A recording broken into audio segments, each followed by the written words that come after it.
Bangladesh at Filipino food na from the scratch ginagawa. What food is this? Beef kebab. Beef kebab from the scratch. Yeah, and then our spices. Spices. Yeah, kebab spices. Bari biryani spices. At hindi gumagamit ng food color sa kanilang biryani. This color is creamy because we don't use food color. Matitikman nyo din dito ang kanilang chicken tandoori, butter chicken masala, kebab, chicken biryani, beef biryani, butter parata, egg parata, at samosa. Syempre, hindi mawawala ang Filipino food katulad ng kare-kare, lomi, pork shanghai, sizzling chicken, beef tapa, at pork sisig. Unahin na natin sa kanilang chicken biryani for only 169 pesos. Meron na kayong 3 to 4 pieces na chicken. Ang kagandahan dito, hindi sila gumagamit ng food color. Kaya ganyan yung kulay ng kanilang biryani kasi ayan yung authentic na biryani. Walang halong food color. Tikman muna natin ng rice lang. Ayan.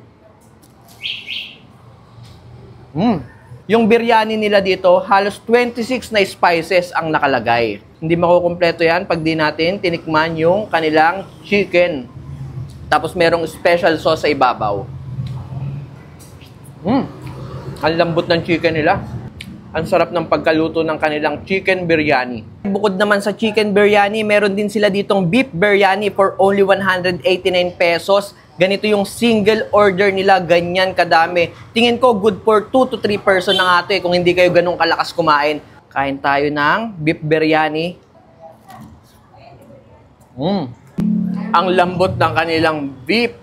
Talagang malalaman nyo na well-cooked yung kanilang beef biryani. Butter chicken masala, napakasulit, 179 pesos lang. Kamain ko na ako naman kasi yung kakain. Ang lambot ng chicken nila dito. Itong beef kebab nila is for only 75 pesos lang, ganyan kalaki. Sarap. Malasang malasa. At halos bago sa kanilang menu ang kanilang egg parata at butter parata. Meron niyang kasamang sauce, kunin natin. Tausaw natin sa sauce. Ayan. Ang sarap. At ito ang kanilang chicken tandoori with plain rice for only 129 pesos. Ganito kalaki yung chicken tandoori.